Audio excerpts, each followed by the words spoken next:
Welcome to the Deep Dive into Success podcast. Jason and Rebecca are ready to fuel your next move. Every insight here is a spark.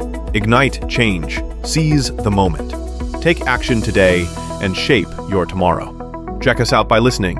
And if you like what you hear, don't forget to subscribe to receive notifications when new content is available. Welcome to the Deep Dive. So today we're tackling something interesting, the honesty paradox. It's this strange idea that being socially correct, using soft words, maybe false validation might actually be damaging. Yeah. Actively disempowering, even. It sounds wrong, doesn't it? It really does. So our mission today is to unpack why facing reality, maybe with some honest feedback, is supposedly better for growth than just, cozy agreement. Exactly. We think we're being kind, supportive. But the argument we're looking at suggests this habit actually stops them from making the real changes they need for success. It says true power isn't an easy praise. It's in, facing the facts, honestly. Right. Okay, so let's get into this comfort trap idea. The sources say praising average work or telling someone they're doing great when objectively they're not, it creates this comfort zone built on a lie. It's like ignoring the warning lights on your dashboard. That's a great analogy. Yeah. Because it feels fine until suddenly you're stuck. That false validation, it sort of breaks the internal alarm system. You lose the shock, the necessary jolt that often triggers real transformative change. So it's sneaky. It feels good getting a compliment, but you're actually trading that feeling for real skill development. Precisely. You don't get that sting of failure that makes you think, okay, I need to learn this. But wait, isn't there a risk here? If you just flip to, brutal honesty, doesn't that just become mean or bullying? That's the crucial balance. And it's why the sources talk about the cost of silence, the cost of not being honest. Okay. See, if you're constantly coddled, you're essentially robbed of self-awareness, and that's your main tool for getting better. Right. You end up with what they call an integrity crisis. Your self-image, puffed up by those polite lies, just clashes violently with your actual results. And then, any feedback, even helpful stuff, starts to feel like a personal attack, not data. Okay, I see. And that damage isn't just personal, is it? It scales up. Oh, absolutely. Connect that to organizations. When comfort trumps truth, you get mediocrity, stagnation. You mean like those failed projects where everyone knew there was a problem? Exactly. But no one wanted to be the one to say it. To break that social politeness, innovation just grinds to a halt when avoiding friction is the top priority. So given how bad the silence can be, what's the alternative? How do we fix it? Well, the material we looked at proposes a framework.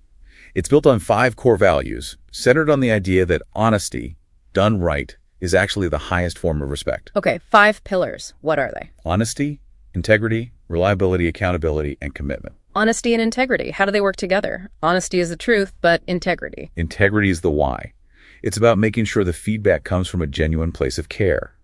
You're invested in their success, not just venting frustration. It shows respect for their potential. Got it. And reliability. Reliability means you follow through. Your actions back up your words. You're actually there to help them work through the issue you raised. It builds trust. Which leads naturally to accountability, right? Yes, this is key. Honest feedback delivered with integrity and reliability. It forces a shift. It stops the excuses. It moves past the why did this happen? Exactly. And straight to the only question that matters. What are you going to do next? That question right there is about taking back control.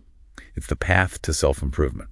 And the last one, commitment. Giving that tough feedback, sticking around to help that, is commitment. It shows you're invested in their transformation, them actually gaining the skills they need. It's not just criticism. It's a shared journey almost. Okay.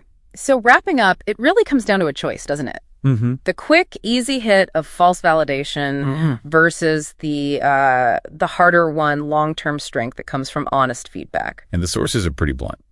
Choosing the easy comfort, the pandering, is ultimately selfish. It might feel kind, but it damages the other person's future. Real honesty empowers. And it seems like the success of any team, any group, really hinges on building a culture where problems get tackled openly, honestly, quickly.